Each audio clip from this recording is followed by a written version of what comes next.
on today's episode of the Real Foodology podcast. When you downgrade the ingredients, it improves your profit margins. And that's what's happened over the last 40 years with modern business. And part of the reason of why we're here today, when everyone's like, how did our food system get so fucking toxic? It's primarily because of capitalism. Hello, friends. Welcome back to another episode of the Real Foodology podcast. As always, I'm your host, Courtney Swan, and today's guest is Jason Karp. You may recognize him as one of the many amazing people that I spoke to the Senate with at the Nutrition Roundtable last fall in D.C. He's also the CEO and founder of Human Co., which owns a bunch of different companies like True Food Kitchen and Cosmic Bliss, which is one of my favorite ice creams, also Against the Grain, so many amazing companies that we talk about. He's also the co-founder of Hugh Kitchen, which you may recognize from those amazing chocolate bars that so many of us love. And if you wait till the very end, we actually have some amazing codes for you if you want to save a little bit of money on things like True Food Kitchen and Grove Collaborative, which is another company that he's involved with. So please stick around to the very end and you'll get those codes.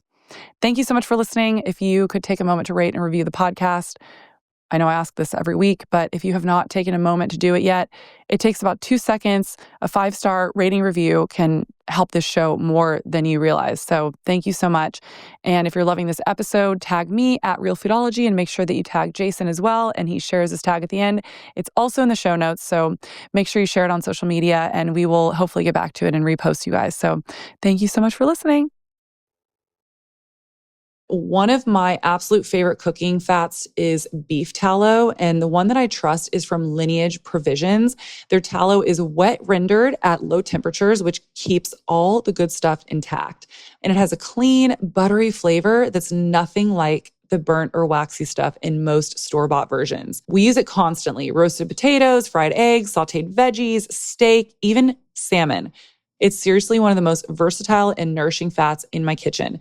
Lineage doesn't cut any corners. Their tallow is triple filtered, shelf stable, and totally free from weird additives. They also lab tested their tallow against conventional brands, and they found huge differences. Over 3 times more omega-3s, 60% less omega-6s, which is huge. These are the fats that cause inflammation when we consume too much of them. Higher CLA plus rare fats like C15 and C17, linked to longevity, metabolic health, and reduced inflammation. And here's why. Their cows are pastured their entire lives, not just grass-fed, but truly regenerative. It's the best possible life for the animal, and it creates the best possible fat for your body. Go to lineageprovisions.com and use the code REALFoodology for 10% off. I can't wait for you guys to become hooked like I am. Use code REALFoodology for 10% off. After a really long, busy day, all I want to do is just relax, chill on the couch, and hang out with Hector. That's where Cured Nutrition comes in. Their Serenity gummies are my go-to ally after a long day when I just want to unwind and chill. The gummies aren't just tasty treats. They're a powerful blend of science-backed ingredients like ashwagandha, reishi mushroom, L-theanine, and a tiny microdose of THC.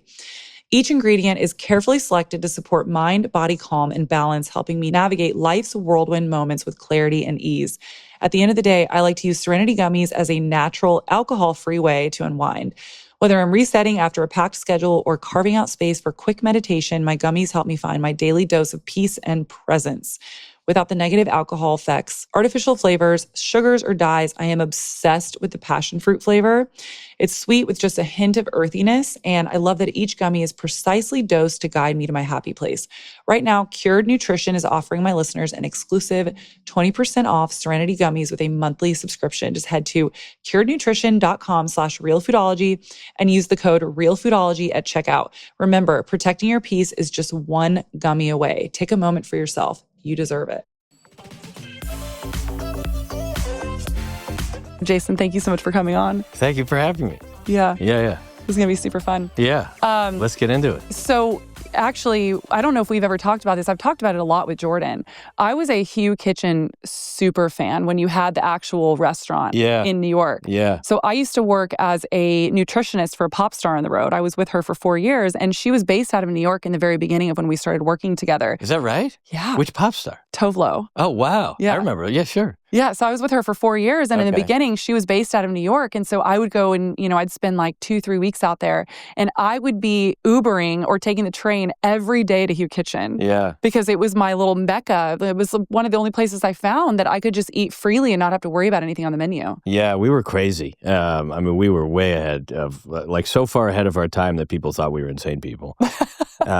Most people don't realize or know that Hugh Kitchen started as a restaurant before it was a chocolate company. I know, which is wild that many people didn't know that. Yeah, a very small percentage know that. I mean, basically the people who lived in New York or the people that were like as crazy as we were 10 years ago, they knew about it. But Hugh started as a restaurant with my wife, Jessica, and her brother, Jordan. The genesis behind it was several years earlier, I was a hedge fund manager for about 20 years. And in the early part of my career, I got really sick and I was going blind.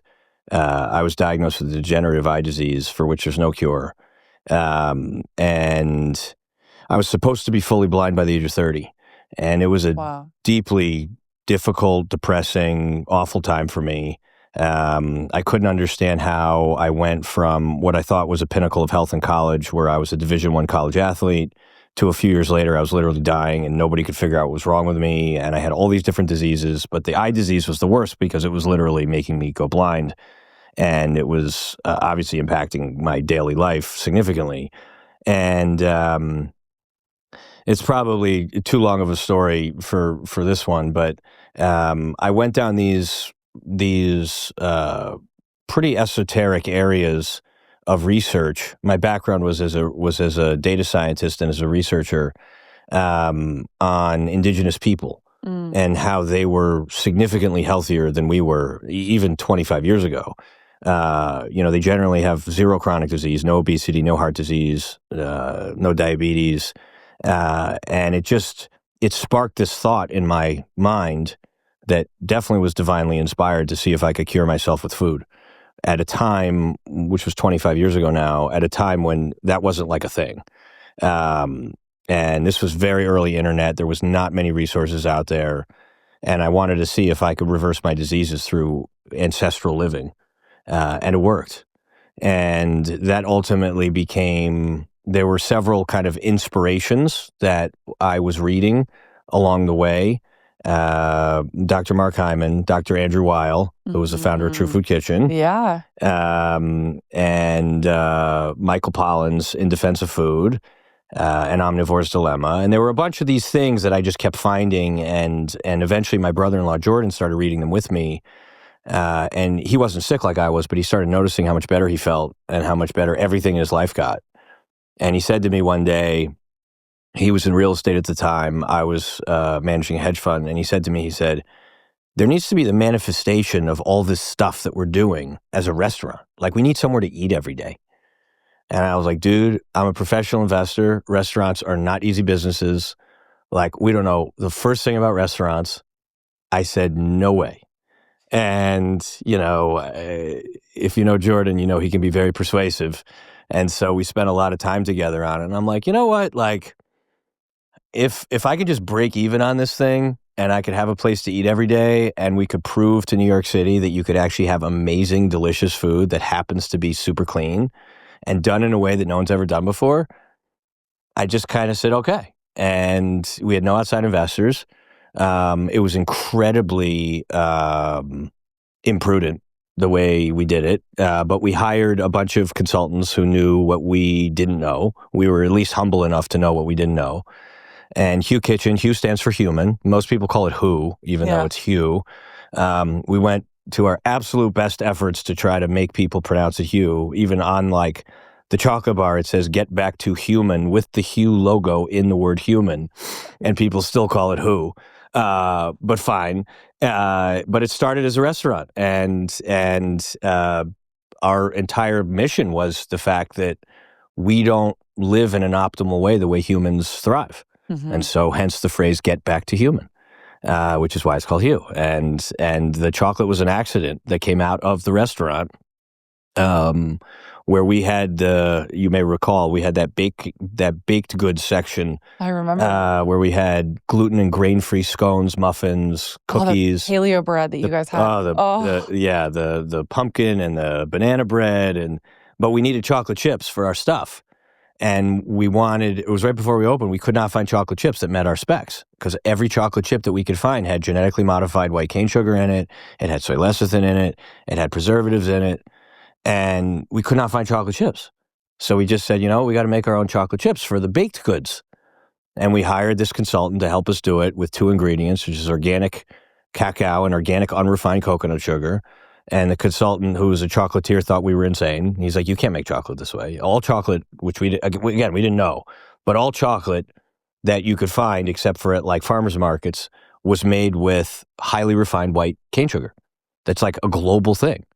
Wow. And the first few versions that we tried with just those 2 ingredients, it only has 2 ingredients. Those first 2 versions we tried were disgusting.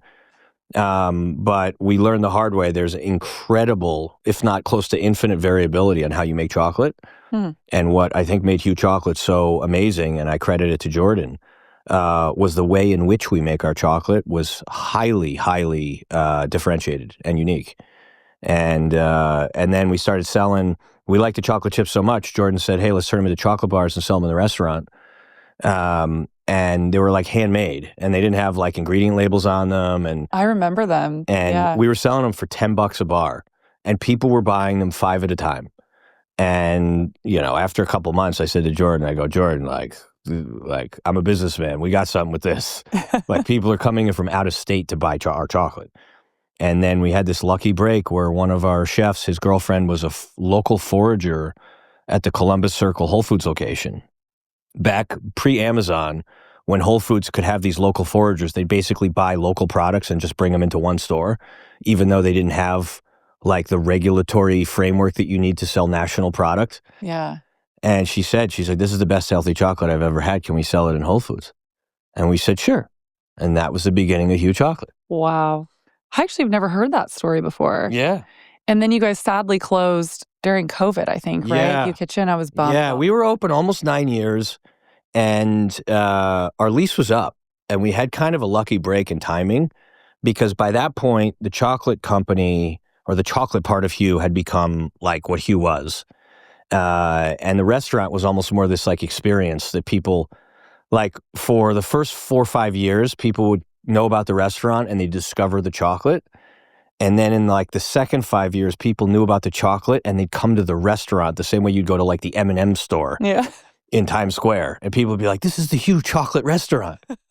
And, the restaurant was, for many of us, it was very bittersweet. It made a little bit of money, but it was a spectacular amount of work. Everything was homemade. Everything was homemade. It was basically 7 days a week, breakfast, lunch, and dinner. We had infinite complexity. Like it was not run as a business. And the amount of work we had to put into the restaurant to like just make it go relative to the chocolate was so insane that when COVID hit, we could see the writing on the wall very quickly that people just weren't showing up. And we had this huge overhead. We had all these employees and the lease was basically up that year.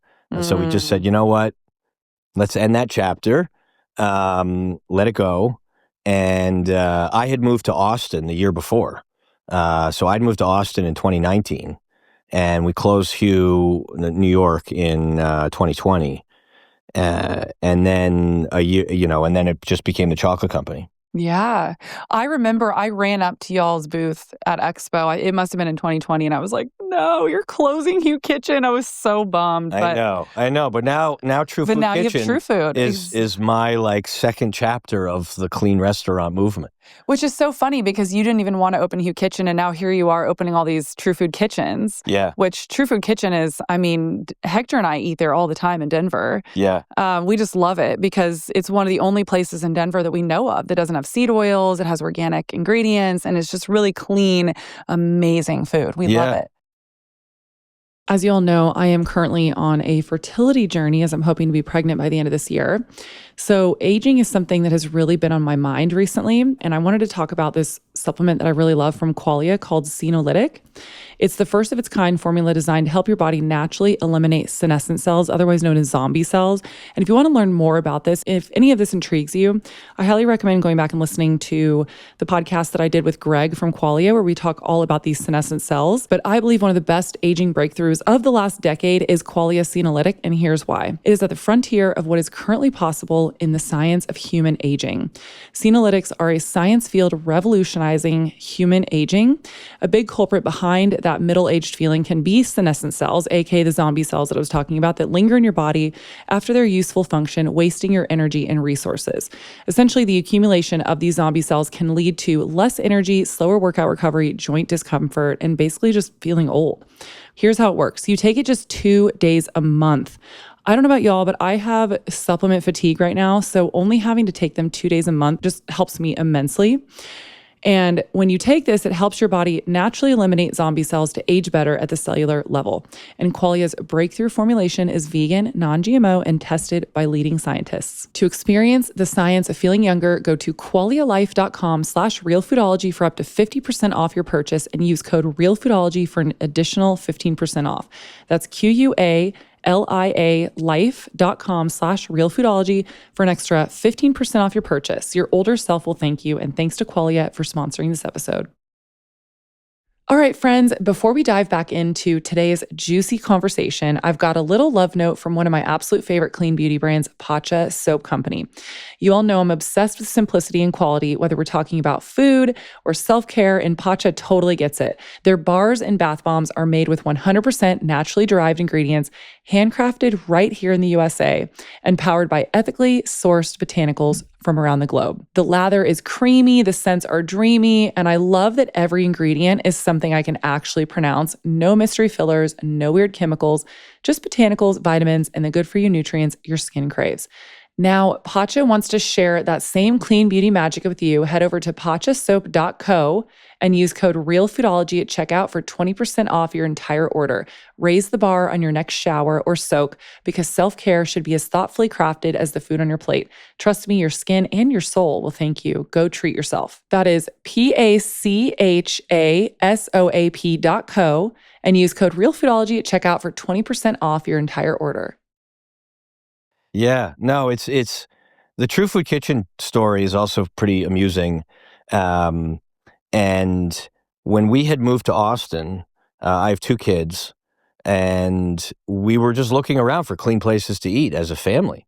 And I hadn't heard of True Food Kitchen. I'd certainly heard of Andy Weil, and I'd heard he'd started a restaurant, but I didn't know there are 2 True Foods in Austin, and there were none on the East Coast. So I'd actually never come across one. And then we heard about it, and, it's basically, it's a more approachable Hugh Kitchen. It's obviously, it's bigger. It has servers. It has wine and alcohol. And yeah, it's sort of like hard to describe if you've never been. I kind of describe it as like if you went to Houston's or Hillstone's and like you made it healthy. Or if you had like a healthier, more upscale Chili's, like that's what True Food is. Yeah. And it was far more approachable to me than Hugh was. Hugh was for the crazy fanatics like we are, but like definitely not mass market. Yeah. And we had this investment vehicle that I created under the Human Co., which is my business called Human Co. And we buy and build and invest in things that allow people to live healthier lives. That's our mission. And we had this investment vehicle where we were looking to buy a stake of a big business. And one day we were at lunch, we were going there all the time, and my wife looked at me and she goes, "Why don't you do it with True Food Kitchen?" Because we were looking at all these other companies.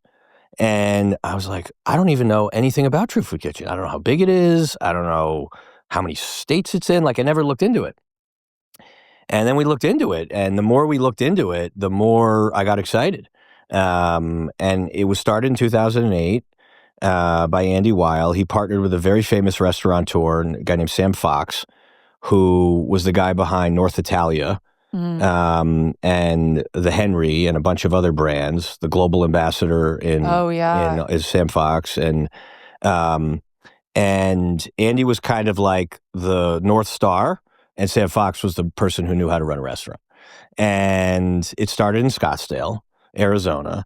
There were about 40 of them when we were looking at buying a stake in it. And today there's 46. And it's the number one full service kind of farm to table restaurant in the United States. And right after we made our first investment, they stopped cooking with seed oils, which was over 2 years ago. So this was now it was interesting because I wanted to say that we were 100% seed oil free. And by the way, Hugh Kitchen was seed oil free back in 2012. I remember. It was insane. And I wanted to say we were seed oil free at True Food Kitchen. But what I realized is that there's still some like ingredients that lurk in like a couple of the condiments. You know, one of the gluten-free like hamburger buns had seed oils in it. There were these dried cranberries that were in a couple of the salads that had they're coated in sunflower seed oil. And I didn't realize you can't get dried cranberries that aren't coated in sunflower seed oil. You can't get them. That's crazy. They don't exist in this country because they don't want the dried cranberries to stick together. And I said to the team, I said, what would it take for us to go 100% seed oil free? And they're like, well, we got it, you know, especially with like 46 restaurants. There's a lot of work that goes into that. It's not just like figuring out that this like, oh, get rid of the dried cranberries. There were recipes that had condiments in it that we didn't technically cook with it, but there was a mayo that had seed oil in it, and there was a this that had seed oil in it. And it's like, wow, it's like a huge endeavor. And it took the True Food team, kudos to them, almost like a year and a half from when we started to be able to go from 98.5% seed oil free and certainly not cooking with it to 100% seed oil free. And that was as of February of this year that we could say we're the only national restaurant that's 100% seed oil free.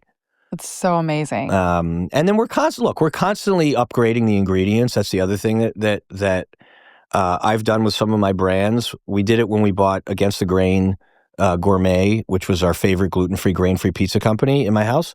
So we bought that company under Human Co. They make amazing, clean label, simple ingredient, gluten and grain-free pizzas out of this really cute facility in Brattleboro, Vermont. But they were using canola oil. And as soon as we bought it, we substituted out the canola oil for olive oil. But doing that was obviously not good for our margins. It obviously took a while to reformulate and figure it out. But I feel like entrepreneurs who have some flexibility with their investors, which fortunately I do, I feel like we have a duty to upgrade the ingredients, not downgrade the ingredients. And as a like lifelong professional investor, I can tell you that I've almost never, like I could count on one hand in 27 years of being a professional investor, the number of companies that have upgraded ingredients over time instead of downgraded. Because when you downgrade the ingredients, it improves your profit margins. Yeah. And so all these big companies, all these big private equity firms, whenever they buy companies, it's not that they're malicious and they're like, ooh, I want to poison Americans. It's that it's more profitable. Yeah. So they look at it and they're like, oh, wait, like we could substitute this thing out for something that's cheaper, more reliable, and that's going to improve our profits. Let's do that. And that's what's happened over the last 40 years with modern business. And part of the reason of why we're here today when everyone's like, how did our food system get so fucking toxic? It's primarily because of capitalism and the profit motive. And so True Food and Against the Grain and Cosmic Bliss and Amara Baby Foods, which is one of our businesses also, we have like gold standard ingredients and we're constantly looking to upgrade them. And that's something that I rarely see. I know. And how, because I know so many people are asking, okay, first of all, how do we get here? But then how do we fix this? Like, how do we incentivize these companies to actually make a good profit while also creating healthy, clean products for people? That's the hardest thing, to be honest. You know, what I have done, even though like some of my investment outcomes have been very good and you know, we ended up selling Hugh. Jordan still works there, but we ended up selling Hugh for a very high valuation. But Hugh never really made money and the restaurant did. but the chocolate company didn't. And I view part of what I do as partially philanthropic. Now, I'm fortunate that I can do that because of all the success that I've been blessed with over the last 30 years. But it's really hard, and it's why you don't see more healthy food companies, because it is inherently lower margin. And the problem is that so much of food consumption comes from retail channels like grocery stores, places like Walmart and Costco and Target and, H-E-B and you name it. And all of these grocery stores have a promise of low prices. And some of them, like Walmart, have everyday low price, where they're literally competing on price. Mm. And when you're competing on price, and that's the message you send to your consumer, Doritos will always be cheaper than Siete. Because they have much larger production capacity. It's made with a lot of chemicals. And it's just inherently a higher profit margin item. And it's much harder for the little guy to fight the bigger guys because they have a lot more marketing budget, they have a lot more profits, and then they have this really insidious relationship with the grocers that very few people will tell you about. Most consumers don't know this, but almost all the grocery stores, except for the club ones like Costco, Mm-hmm. they have two forms of payment that they receive from food companies that are basically bribery, but they have an industry term for the bribery. One is called slotting, and one is called trade spend. Slotting is when you pay the grocery store for specific positioning Placement, right? and placement, and you're like literally paying them to slot your product, which of course you shouldn't have to do because that's the business the grocery store is in. Yeah, that's crazy. But they pay for slotting, and trade spend is this catch-all bullshit term for in-store marketing, but they're paying the grocery store to do it. And it turns out, and the grocery stores don't disclose this, and they never will publicly disclose this, that most of the grocery stores make the super majority of their profits off of slotting and trade spend. They don't make that much money off of selling the food. And so when you take a mega brand like Frito-Lay, which is owned by Pepsi, which is what makes Doritos, they make so much money from selling bags of chemicals and air, which is what Doritos are, that they then take that money and they turn back to the grocery store and they keep rebribing them all the time. So that's why when you go in the center of a grocery aisle, you see a whole center section of the shittiest food because they pay for that. And then the little guy who uses and procures real ingredients, they can't charge what they need to charge because these grocery stores have hooked all of us on artificially low-priced food. Yeah. This food should never have been this cheap in the first place. And then it turns into this whole gaslighting argument of like, oh, you have to be wealthy to eat healthy. And like, it's bad for America if these prices are higher. That food should never have been that cheap in the first place. And what's happened is Americans have gotten hooked on artificially low-priced food. And this is not the case in Europe, which, again, most Americans don't know this, that 40, 50 years ago, the percentage of the paycheck was comparable in Europe on food as it is here in the U.S. So the amount as the average person spends as a percentage of their paycheck, the percentage of that they spend on food used to be comparable in Europe to what it is here in the U.S. 40 years ago. Yeah. Today, Americans spend half as a percentage of their paycheck on food that Europeans do. I mean, it's crazy. I don't think a lot of people know this, actually. Yeah, it's a startling statistic. And it's not because we've gotten richer. It's because we've gotten grosser.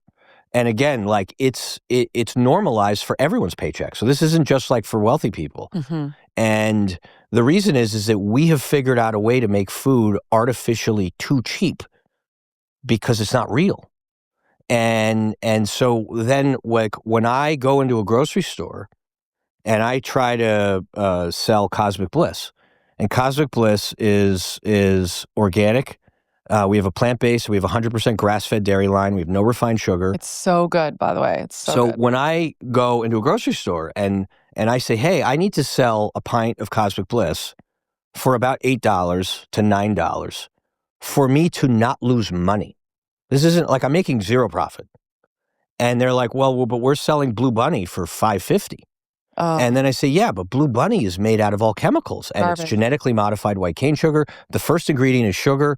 All these ice creams have 40% on average more sugar than we do, and ours is coconut syrup or coconut sugar, so ours is unrefined. I'm like, ours is organic, theirs is not organic. If it's dairy, they're using conventionally sourced, like abused cows. Yeah, and I'm using pastured regenerative cows that are grass-fed, grass-finished. Like, they're apples to oranges. And then I say, like, I need to charge $8 just to not lose money. And they go, we can't even put your product in our store because we can't have a $5 pint of ice cream next to an $8 pint of ice cream. And that is the story of so many healthy food products. And if you have the luxury of being able to sell direct to consumer, where it's something that's not refrigerated or not frozen, like, you can get away with it. And that's why there have been a lot of big success stories that are DTC. Mm-hmm. But when it comes to like refrigeration or frozen, it's impossible. And so I think the entire system needs to change. And I think the first step is what we're doing with HHS in terms of banning some of the ingredients completely so that you don't even have the ability to do that. Yeah. And then I think it's a big education thing. And what gives me some optimism is that in Europe, because sometimes people are like, well, that will be impossible. And I say, well, they're actually doing it in other countries. They do it in France, they do it in Italy, they do it in Japan. And they're like, well, how does it work in those countries? And the reason is that they actually have disdain for ultra cheap food in those countries. Like, they won't buy it. That's why they spend twice as much per paycheck on food as we do. Because when they see ultra processed fake shit, they just literally look at it like the way you would look at poison. Yeah. They just don't buy it. And so those companies don't succeed.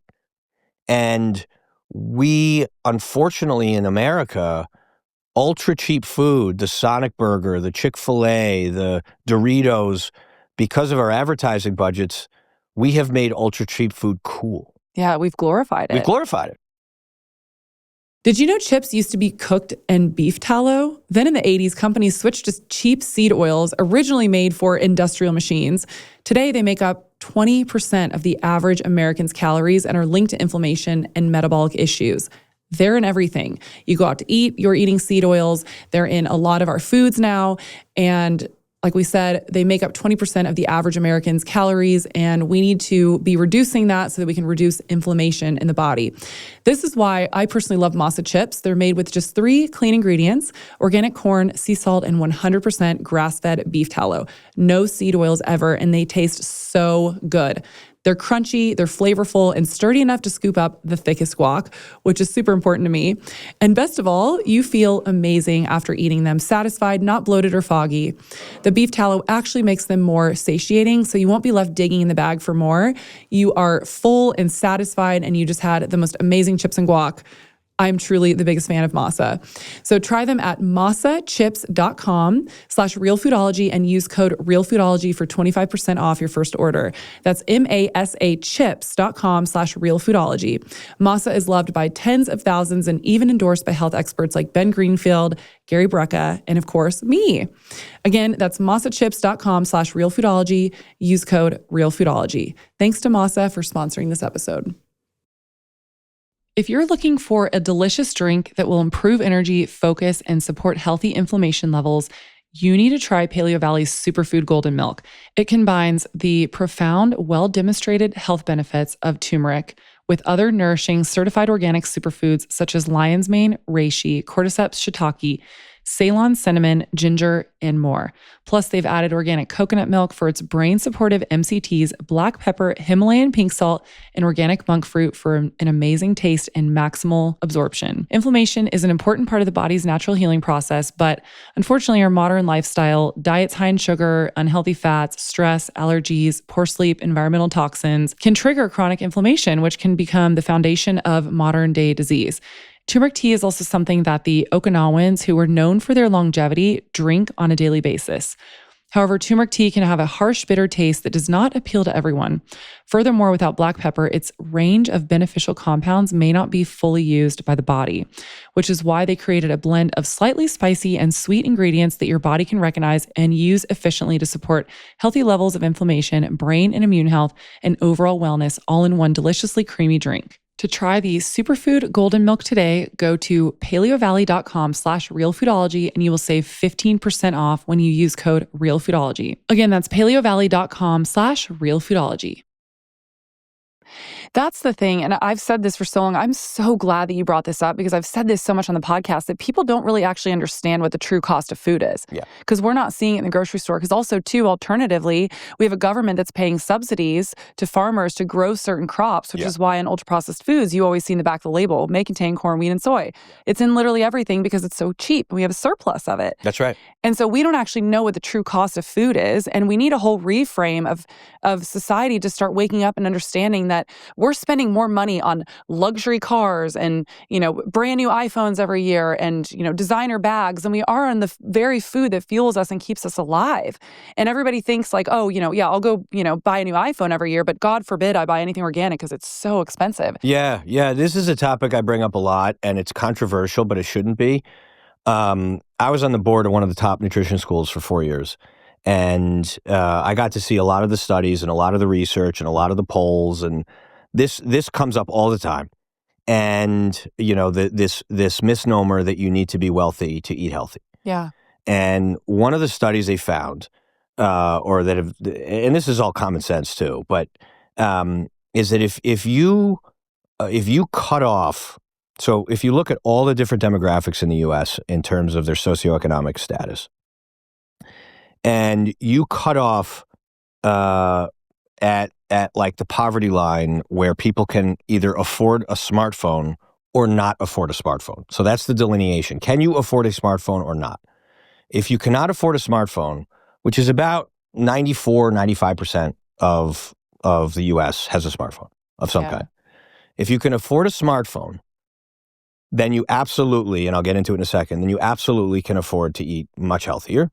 If you're below the poverty line and you literally need calories and you're on SNAP, it's a different discussion. And so separate those for a second. And then when you double click into the lowest socioeconomic demographic of the people who can afford a smartphone. So these are people who are basically right on the line. Mm-hmm. And then you double click and you say, well, what are they spending money on? Because they do have a little bit of discretionary income. You find that they're spending money on things like beer and cigarettes. Mm-hmm. And even like streaming apps, like everyone has Netflix or Spotify or something, or they have a pair of Nikes that are $180. And you start realizing like, oh, wow, like this is totally selective. Yeah. And then you also discover that once in a while they buy a Frappuccino or a Starbucks for $7. And you're just like, so wait a minute, you're complaining that you won't pay an extra $3 for a pint of ice cream that's organic. That's 4 servings, by the way. Multiple servings. It's 4 servings. Yeah. Right? You're complaining about that, but you're buying a $150 pair of Nikes because they're cool? Yeah. Or you have Netflix or you have Spotify. Like, you don't need Spotify. You don't need Netflix. You don't need, like, ever Starbucks. Yeah. And unfortunately, then you get into this, like, freedom of choice debate, and people start to get angry. But if you're just talking about true capacity, like, is there money for them to reallocate and say, you know what, maybe you don't buy that Frappuccino. And maybe, like what we found, and the data might be a little outdated now, is if you spend $2 to $3 a day extra and you spend a little bit more time in terms of shopping, you can dramatically upgrade the quality of your food and not be stuck with the way I think everyone thinks we have to be stuck with the ultra cheap food. Well, and this is controversial, but I always bring up the point that, when you start feeding your body with more nutritious foods, your brain gets clearer. You can actually get yourself, hopefully, out of maybe that lower socioeconomic situation because you're actually thinking clearer and you're able to show up for your job, with more energy. And this is just my personal 100%. Opinion. But like nobody talks about that. Or for you are the perfect example. Think about how many people in those situations are suffering from type 2 diabetes. Maybe they have to get a leg chopped off, God forbid. impacted your eye situation that you had. You were able to actually completely reverse that, and now you're not blind anymore, and you can see that greatly impacted your entire trajectory of your life. Yeah. And we're not talking about that, where this could actually greatly change the entire trajectory and quality and situation of your life if you just simply make a couple upgrades around your diet and lifestyle. Yeah, and look, I've also had a lot of people that I've met over the years since I've been like an activist, and I've said, look, don't knock it until you try it. Yeah. And I will make a recommendation and I have in the past, to certain people where I'm like, look, if you just go to the grocery store. So the price thing is a misnomer. What's not a misnomer is time. And the convenience part of it is a big deal. Yeah. Because a lot of people don't have that much time to cook at home. Yeah. But if you go to a grocery store, you can buy grass-fed beef that can feed your entire family for less than like a family meal at Chipotle. Yeah. And like a whole meal. And what I say is, look, tell me what your budget is. I'll tell you what to buy. You got to go buy it at a grocery store. Just eat this way for 2 weeks, not months, not years, 2 weeks, just 2 weeks. And I want you to come back to me in 2 weeks and tell me how you feel. And I haven't had one of those ever come back to me and say, no difference. And so it's almost like we need to figure out a way to like do a challenge with people. Yeah. Where you're like, just try it for a couple weeks. Like, you can knock it all you want. You can make fun of me. You can call me crazy. Just try it for 2 weeks. You don't need any scientific data. Like, just try it. And that's also where I get, and you've seen this too, where we've had so many like opponents that have been claiming pseudoscience with us, and they're claiming that because we don't have a PhD next to our name, that we can't possibly know what we're talking about. In some instances, or they say like there's just not enough scientific research, and I'll that's say on like purpose too. and I'll just be like, well, I don't need any scientific research. Just try this for 2 weeks and come back to me. Yeah. And then like you can't believe how frequently you'll change people's mind if they just try it themselves. Well, there's also that statistic that it on average takes about 17 years for the science to catch up to what we already logically know to be true. Yes. Logic is fast, science is slow. That is just a general statistic that we know about this. So the people that are saying, oh, we need, we don't have the science to back that up. Well, we have plenty of people just changing their lives and seeing the difference in how they feel to know that we're on to something, Yeah. And another thing is there is plenty of science about it, but a lot of it's getting suppressed by, the companies that stand to make money off of us being sick and eating eating their ultra processed foods. There's a lot of science, and it's just in some of the instances, like the battle that I was facing with the food dyes and the battle that we faced with some of the seed oils, is that it's not overwhelmingly conclusive. Right. Mm-hmm. There's plenty of science that show that seed oils are bad. There's plenty of science that shows that all the synthetically derived petroleum-based artificial food dyes are bad. But there's also, quote, science that shows that it's fine. And the first thing I bring up, and again, I used to be a data scientist, so I've like read countless nutritional studies for 20 years. And my background was literally in statistics. And the thing that one of the first things you learn when you're becoming like a data scientist or you're dealing with statistics is garbage in, garbage out in terms of the data itself. And is the study itself reliable? Mm-hmm. Is the study itself replicable? Mm-hmm. And what are the inherent flaws with any of these studies? And what most people don't talk about is that all human nutritional studies are flawed. Every single one. Yeah. And now it doesn't mean that you can't rely on it at all. But you have to understand that we have never been able to, and it's both unethical and it's also impossibly impractical to try to isolate all the variables when you're dealing with humans. And, you could try to do a study and say, oh, like the example I always bring up was one of the most famous studies from about 25 years ago that tried to advocate for veganism, was called the China study. Oh, yeah. Yeah. Oh, yeah. And the China study has now since been thoroughly debunked. But it was a very famous Harvard, like legit study that basically showed that when the standard of living amongst some of the rural population in China started to improve, and they went from eating basically grains and what you would consider basic stuff to being able to afford meat, that when they started bringing meat into their diet, modern Western diseases, particularly cancer, started showing up. And so they made this unbelievably robust, thick, peer-reviewed study that basically said when you bring meat into the diet, it brings cancer in. But they weren't able to isolate every single variable. Mm-hmm. And so, for example, they weren't able to isolate that when people's standard of living goes up and they start eating meat, are they eating French fries with that meat? Mm-hmm. Are they eating processed food with that meat? Are they smoking more with that meat? Are they living a more stressed lifestyle? Are they living in more industrial places? So did they move from a place that had no pollution to Beijing, where the pollution is top 3 in the world?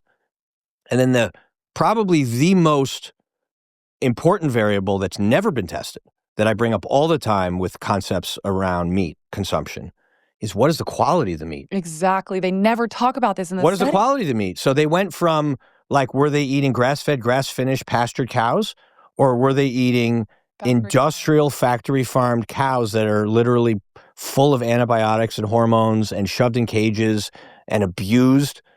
We have no idea. There should be a study on people who eat just meat, and then you start asking questions. Well, what other variables can you isolate?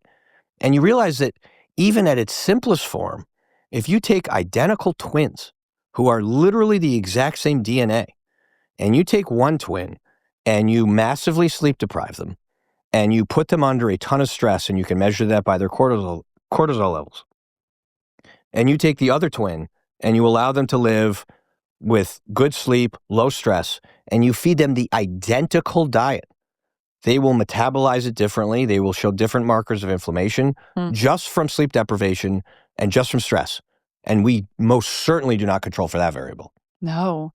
Yeah, I mean, that's the thing. And I'm so glad that you brought this up. It is very hard to quantify any of this because of all these different lifestyle factors that you just mentioned. Also, there was this meat study that came out a couple years ago, and all these people were sending it to me being like, see, I told you meat causes cancer.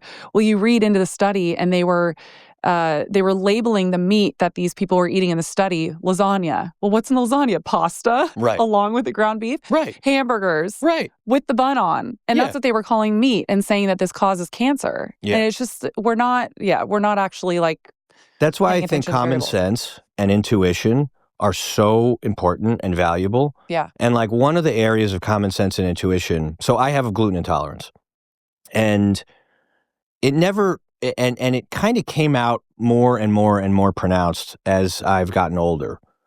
And, some of the functional medicine people just completely rule out gluten and say gluten's bad, gluten's inflammatory, you can't have any of it.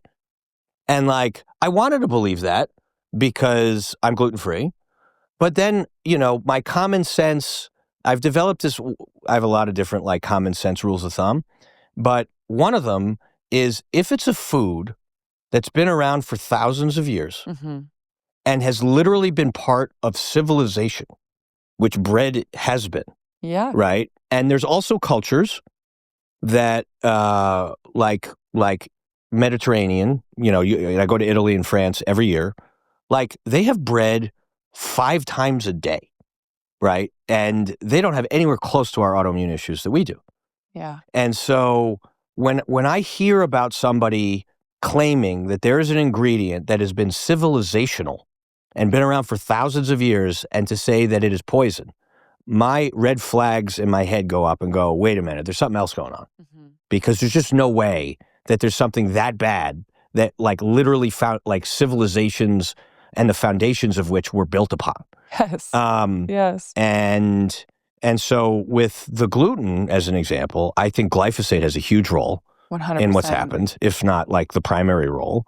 And I also know that, and they've shown this, that the ancient wheat varietals that were used in biblical days and are still used in many of these European countries have significantly less gluten than the wheat crop we use today. And we've hybridized the plant for hundreds of years for robustness. And in doing so, we've massively increased the gluten quantity. And so there's a lot of those things, when you hear something's bad, the first thing I would tell your listeners to ask is is this something that my grandmother cooked with? Or is this something that's been around for hundreds or thousands of years? And if it is, there's something else going on. And it's probably the processing, and it's probably what we've done to it, and it's not the food itself. Exactly. Robin O'Brien, to quote her from her book years and years ago, it's not the food, it's what we've done to the food. 100%. And you can apply this across the board: dairy, meat, and then our ultra-processed foods, which brings me to how you and I first met, which is when we spoke to the Senate Roundtable, and you very famously were talking about the food dyes that are in Kellogg's Fruit Loops that are not here, that are here in America, where they're not selling that in other countries. Right. Which this always blows people's minds. And I'm sure most people listening by now already know about all of this, but I want to talk about this a little bit because your perspective about all of this is just very important. So in America, we're adding these artificial petroleum-based food dyes. And then you look at other places like Canada, which the companies are making these for other countries in Canada. They use things like watermelon juice, blueberry juice. Yep. So what's going on there? And let's talk about what just happened with the FDA like a week ago. Yeah. No, the last 6 months have been probably the most consequential in food policy that I've seen in my lifetime. Yeah. And I've been talking or thinking about this for almost 20 years now. So, like, first off, it's just awesome that this is now happening. It's so cool. It's so awesome, and it's so encouraging, and I'm so happy and excited that I've had a small part in making it happen. So where this all started was that we have in the U.S., we have a different regulatory framework called the GRAS policy, or the GRAS framework, which stands for Generally Recognized as Safe. It started in 1958, and it was originally done to allow food companies to take ingredients that everybody knew were fine, things like salt, baking soda, and not have them go through the FDA process for you to add them to formulations of complex ingredients. And because of capitalism and because the FDA has never been well run, the FDA got kind of overwhelmed, and they allowed or created something called self-certification, which allowed individual companies to hire their own independent experts who could self-certify, literally, with their own, quote, research, and submit a research report to the FDA that if they came up with a new chemical or a new synthetically derived ingredient that doesn't exist in nature and has never been seen before, and these experts, in some cases, literally it's 2 months of research. That's it. They basically put together their own report. They send it to the FDA. The FDA rubber stamps it, and then the ingredient is allowed in our food supply. And in Europe, by complete contrast, Europe takes a much more common sense approach to not subjecting their citizens to random, non-natural things. Yeah. And it's just they call it the precautionary principle because it is clearly more precautionary to say, like, we don't have enough evidence on whether this works or not, or if it's safe or not. We're not just going to subject our people to this unless it's, like, conclusively proven that it's safe. And in some cases, they require testing of up to 10 years before it's allowed in. Whereas in our much more capitalistic approach, we don't want to stifle innovation. And we want more and more companies to be created and more things to, come on the market. And we want to constantly cheapen food, which, again, these seem like noble causes, but we didn't really consider the downstream effects of allowing that. And there have been dozens of ingredients and dozens, frankly, pharmaceuticals that at one point were deemed safe, at one point had many peer-reviewed studies that said they were fine. So, like, if you were like a hardcore scientist who's looking at the studies, you'd be like, oh, it says it's safe. And then 5 years later, 10 years later, 15 years later, we learned the hard way where these things were proven. This just happened with Red 3, right? Where Red 3 was actually banned in everything but food. It was banned in cosmetics in 1990 because it's carcinogenic. And then enough, quote, studies were now done as of 6 months ago where they're like, oh, wait, like that shouldn't be in our food either. And then they pulled it out. This happened with Olestra. This happened with trans fats. This happened with asbestos. This happened with pharmaceuticals like thalidomide. And Vioxx. Yeah, and Vioxx. And it's happening now with glyphosate. Yeah. And the point of all this is not to get angry at the regulatory system. The point of this is to highlight to humanity that science is flawed and that we shouldn't over-rely on science at the expense of common sense. Yes. Because that's what it shows you. It shows you if we could have all of these exhaustive peer-reviewed studies, if for a decade say it's fine, and then all of a sudden it's not fine, that needs to tell you that our, quote, like, system is fragile and it's not perfect. And if you know it's not perfect, then you must allow for common sense and you must allow for intuition into the system. Yeah. And that's what Europe has done a really good job of. And so the Europeans, over time, basically started requiring warning labels, cigarette-like warning labels, on these food dyes. And then some of the preservatives like BHT and titanium dioxide, and those are outright banned. And the big food companies, who are multinational corporations, they want to create a product that complies with the standards of these other countries. Mm-hmm. So they started making versions of the same exact products we have here, like Fruit Loops, with better, cleaner ingredients, because those countries won't allow the shittier ingredients in them, or they require you to put a terrible warning label on the front, which they don't want to do. And most Americans, prior to our Senate roundtable, were not aware that we didn't have the option as Americans to get the cleaner version. Yeah. Like, we didn't even have a choice. And a lot of the moms that were awakened by that Senate roundtable were like, can't we just have both choices?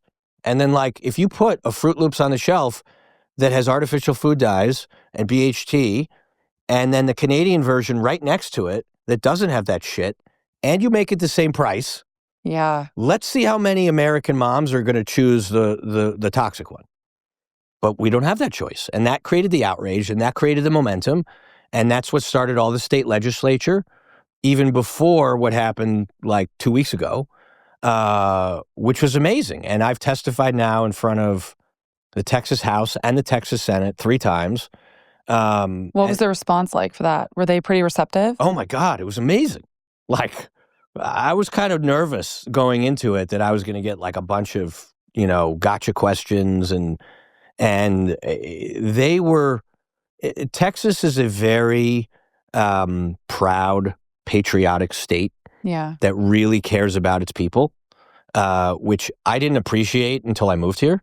I came from New York. Oh yeah, very different. From New York, very different.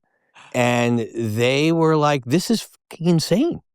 Like, they wasn't even like, when I displayed it and explained it and showed it, and they have 3 bills now that are about to pass that are going to ban these out of school foods. There's 26 states right now. More than half the country has some form of legislation or bill to ban a bunch of these synthetic chemicals, either out of the entire state or out of the school food programs. Well, and I'm so glad that you brought that up, because I've been seeing some, pushback from people online saying, "Oh, this isn't actually a ban. This is just we're asking them to." But this is what people don't understand, is that these companies are going to be required to comply no matter what, because 26 plus states are already working on the legislation to ban them anyways. Yeah, those are official bans. So the state levels are official. And like West Virginia's official now, Utah's official, Arizona's official, California's official, Texas will be official very shortly. Those are complete bans with timelines. And I believe that enough states have already moved that it's already done. Yeah. Because, again, if you know how corporations work, they're not going to want to produce different products for different states. Yeah. It's too ridiculous. It's a nightmare. It's absurd.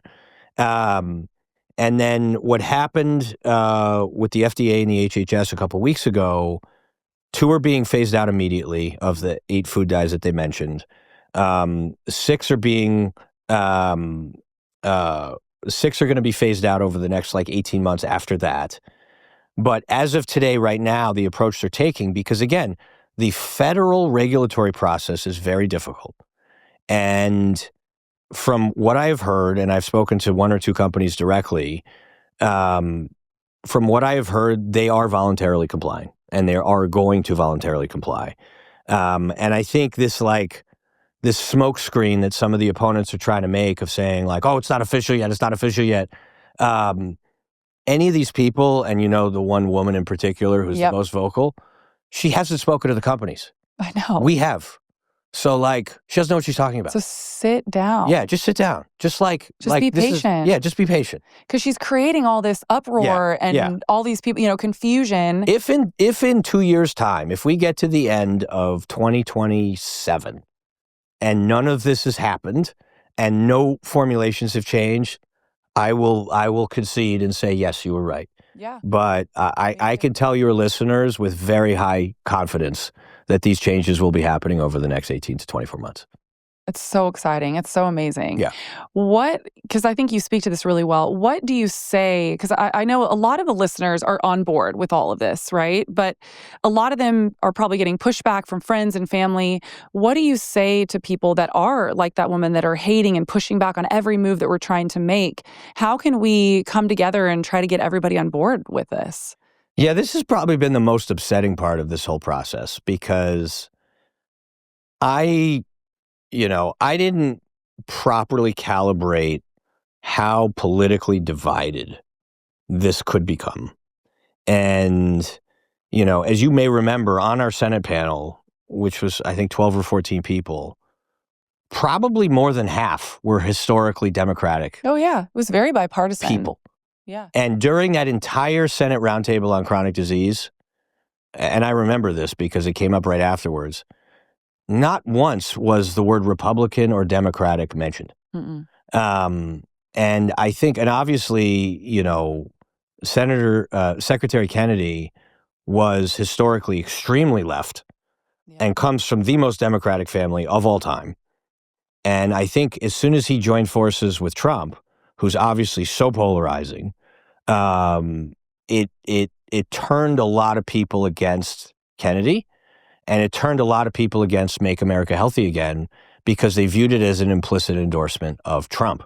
Yeah. And I just think it's so silly, because I think what a lot of us are, is the people who have been involved in this movement, is we are what I would call truth seekers. We're just looking for truth. We don't care, and I will, and I'm very open-minded, but I will negatively judge somebody if they can't separate the message from the messenger. Yeah. And there's a lot of things that I don't like about Trump, like a lot. Yeah. But there's some things he says that I'm like, yes, I completely agree with that. There's things that Bobby Kennedy says that I don't agree with. And I think a proper democratic society allows for free speech and allows for disagreement. And I think to be a productive citizen, you have to be able to separate the message from the messenger. And there will be people you don't like who happen to have a correct statement. And there will be people that you do like that happen to have an incorrect statement. And you have to be able to be intellectually honest and secure enough in your own convictions that you can separate those two. And for me, I view the epidemic of mental health, the epidemic of physical health, and the epidemic of planetary health, which I call the meta crisis, to be a completely existential situation for humanity. And if we do not address the root causes of this meta crisis, we could debate all we want about all of these other silly things. But if we're not here, it doesn't matter. And so to me, the chronic disease epidemic is at the ground zero epicenter of the problem. And I will put aside my politics. I will put aside my feelings of individual people, because I know for the betterment of our children, we have to change this stuff. And I wish that, I've gotten hate mail and hate DMs from my friends. Me too. I have things from people I consider friends. I had to block somebody that I thought was a good friend who had such massive Trump derangement syndrome that they could not see that what I was doing had nothing to do with an endorsement of Trump. That it was simply, I need to stop poisoning my children. And you could just see it. It is like a mind virus that takes over people. And I think poisoning our children should not be a political or partisan thing. This should be something that we should objectively talk about And I don't care if it makes Trump look good. I don't care. I don't care who it makes look good or who it makes look bad. Like, this is something we have to solve. Yeah. And from my perspective, I mean, my message has largely stayed the same for the last 14 years, and it's still the same now. And I'm just grateful that we have somebody on a public political stage actually talking about these issues. Right. However we can get this move forward is, to me, the best way to do this. And if it's going to be under Trump, then so be it. But there's so many other amazing people that are involved. Bobby Kennedy, Marty McCary. Yeah. You know, there's so many people that are pushing this forward. And this really has become this amazing grassroots movement that has been largely been moved by the people. It has. And the moms. And the moms. Yeah, and the moms, you know, because I think the moms, I mean, look, I think there are many concerned dads, and I'm a concerned Of course, dad. yeah. But, you know, the moms have really come out in a way that I was so pleasantly surprised by in terms of their grassroots activism. The number of people that showed up with us to the Kellogg's march was unbelievable. We had 1,000 people show up for that in Battle Creek, Michigan in like October. I mean, that was crazy. That was amazing. But it's such an interesting time. And the one thing I will say too, that sometimes I have publicly talked about with Callie and Vani, who are two of my partners on like the initial Food Dye momentum, is I think in the beginning of this movement, we had to be more loud, antagonistic, and divisive to make our point and to be heard. But now, in some respects, we've won.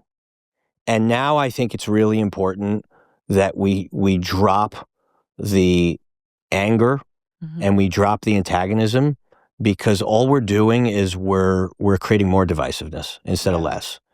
And I think compassion and more what I would call feminine energy needs to be brought into the conversation. Yeah. Because it's gotten very macho and very like loud, angry, yelling, embarrassment. And that's not my style. And I also just don't believe you will get as many people on board if you're doing it through anger and antagonism than if you're doing it through compassion. And what I've seen, and I've had a lot of firsthand conversations with people who were on the other side, is that humans in general have a really hard time drastically changing their mind. It's a natural, instinctive thing. And it requires a lot of strength and courage to take something that you held so deeply and be like, wait, I was wrong. Oh my God, I got to completely change my mind on this. That was a skill I had to develop early on as an investor, because to be a good investor, you have to change your mind when facts change rapidly. Yeah. And it's very hard for people to change their mind. And I think to get people to embrace the fact that we have been lied to for so long about a lot of topics, not just food. You know, whether it's the JFK assassination or it's the UFO phenomenon, like there's a lot of things we've been lied to about that historically everyone used to think were all conspiracy theory things, but they're not. And I mean, there's obviously plenty of conspiracy theory things that are insane. Of course. But since I've been really deep in this movement for 6 months, and I've been involved tangentially with a lot of government officials, it's become clear to me that there was a lot more things we were lied to about than I even thought were possible. Yeah. And then to be able to handle that and be able to like wake up in the morning and not think like, oh my God, like what do I do? My reality was just shattered. It requires some hand-holding, and it requires some compassionate conversation to say, hey, like everything's gonna be okay. And I think it's important that all of us in this movement, because we know we're right. We don't need to yell. We don't need to be angry. We don't need to embarrass people. Yeah. We should just stand firm in our convictions of truth, because the more I think you yell and the more angry you become, the more it looks like you might not be on the right side, because you're going out of your way to try to embarrass somebody else. Yeah. And that's not the way that you win people over, too. You know, you win more bees with honey than you do with fire. Yeah. Marty said. Yeah. You know? And I just think it's a hard thing right now. Like, it's really hard, you know, and like I have 2 kids, and like they hate the fact that I'm right about food dyes, Yeah. you know, and they want to eat all the shit that their friends are eating. And like, it's hard for them because their friends are like, your dad's crazy. Like, let's just eat this stuff, you know? And I'll tell you one funny story. This is amazing. This is amazing. My daughter is 16 and she was, and we're a very, I'd say like, we're not a micromanagement style parenting household. And we believe in our kids learning their lessons on their own, but we obviously try to guide them the way we can. And my daughter was going away for this like weekend school trip. And she asked my wife to help her pack. And my wife went, and just started grabbing her bags. And like you're always, as a parent, especially when you have a 16-year-old daughter, you're expecting to find like weed, or beer, and there was a bunch of red food dye candy in her bag. And that's what she was hiding in her bag, was red food dye That's candy. funny. And ironically, I was hurt more. I was like, I wish there was drugs in there. Like, I know. like this was like such a blow to me, as like one of the visible leaders of the food dye movement. But funny. It's funny because like her, it's so hard societally. And at some point, I'm sure cigarettes were viewed the same way. Oh, for sure. And I think when people ask, like, what do I hope things feel like or look like in 15 years? I said, I would like that we look at some of this stuff 15 years later and they're like, I can't believe we ate that shit. Yeah. Just like we couldn't believe people used to smoke in airplanes. And we look at that and we're like, those people were nuts. But like now we think they're nuts. But like 40 years ago when I was on airplanes, like people smoked on airplanes. I know, it's crazy. So that's where I think it's going, and I think it's just going to be time. Yeah, I think that's absolutely where this is headed. And yeah, we're early adopters to all of this. And that's why everybody's yelling at us and thinks that we're crazy, but give it 10 or 15 years. Right. I've been in this movement long enough to see how all of us, in the beginning, everybody thought I was crazy and like, oh, why do you eat that way? You're nuts. And then now, I have people calling me all the time. Wait, you were onto something. Yeah.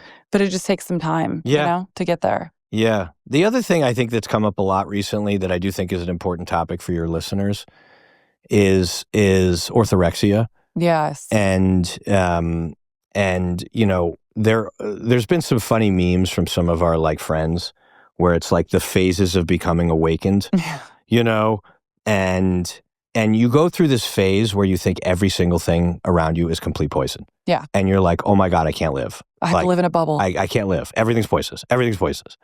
And I think because I've been in this for a long time now, the first thing to note to your listeners is that the body has natural detoxification methods. Mm-hmm. And there are a lot of things that in small doses, and if you just can't avoid it, like microplastics or forever chemicals or Red 40, like you're going to be fine. Yeah. Obviously you don't need to have them.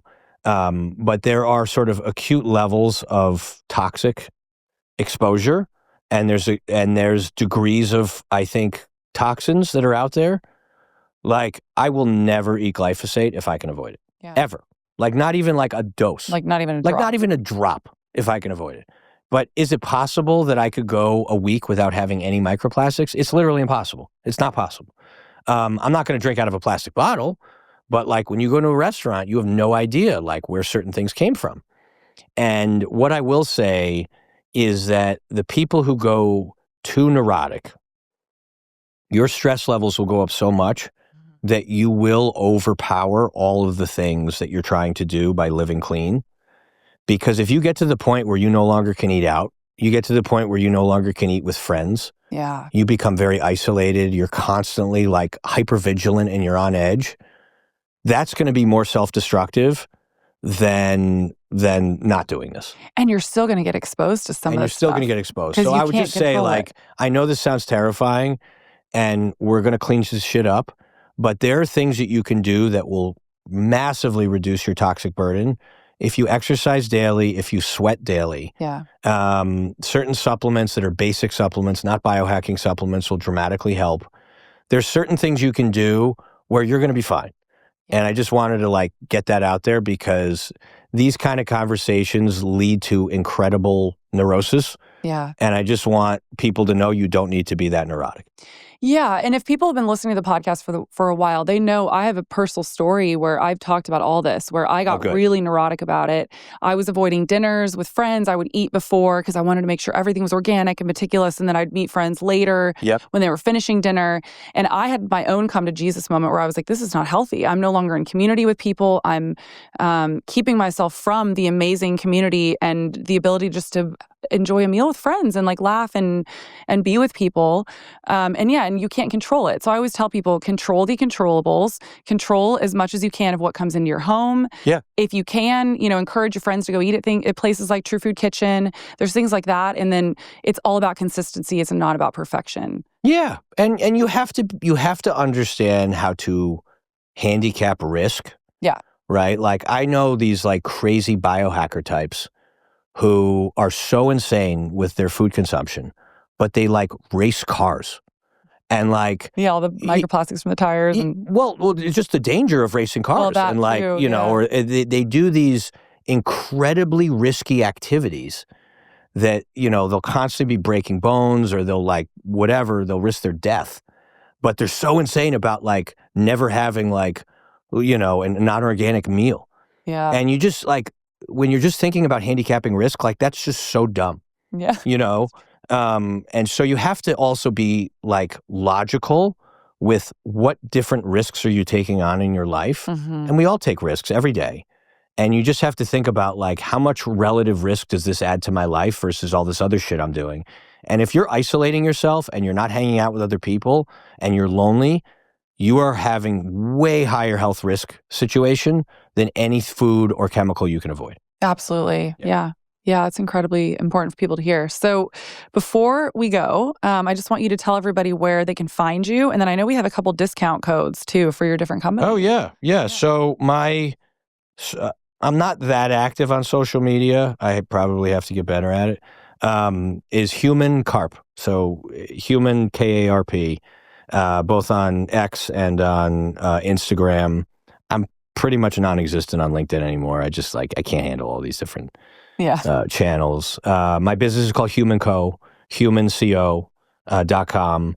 And the various brands that we have invested in, built, or bought are True Food Kitchen, which we talked about, Against the Grain Gourmet, Cosmic Bliss Organic Ice Cream, Amara Organic Toddler Snacks and Baby Food. And there's Grove Collective. Oh, Grove Collaborative. Too. I totally forgot about Grove. Right. Yeah. So Grove is not food.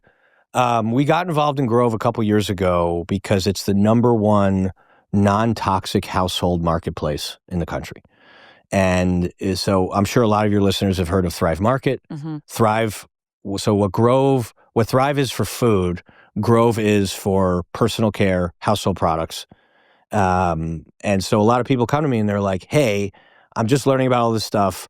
I want to figure out like, how do I clean up my kitchen? How do I clean up my bathroom? How do I have, the entire premise of Grove Collaborative is no plastic.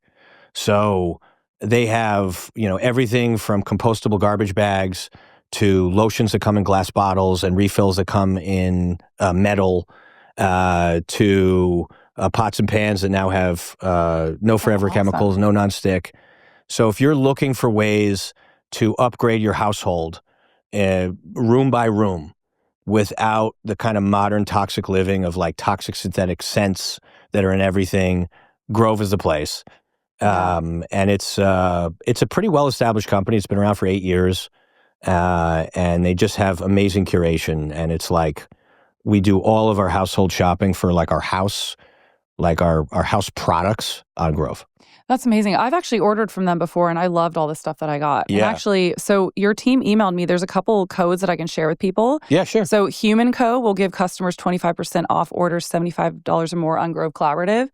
Also, I love this one at True Food Kitchen. If you mention to your server just True10, you get $10 off $50 at True Food Kitchen. Wow. All right. Yeah, that's do huge. that one. Yeah, definitely do that one. Make sure you go. That's mine and Hector's favorite restaurant. We go there all the time when we're traveling. And then Armara, or how do I say that? Amara. Okay, Human Co provides 20% off discount, and that's baby food, right? Yeah, so it's toddler snacks. I eat them.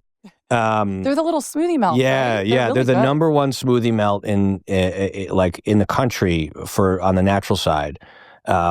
Much better than Once Upon a Farm. They're all over. So it's a Costco now, Walmart, Target. Awesome. And they're just organic freeze-dried fruit, no added sugar. They have a bunch of different things. They're meant for toddlers, but you'll find that you'll eat an entire bag in one sitting, and it's like a great snack.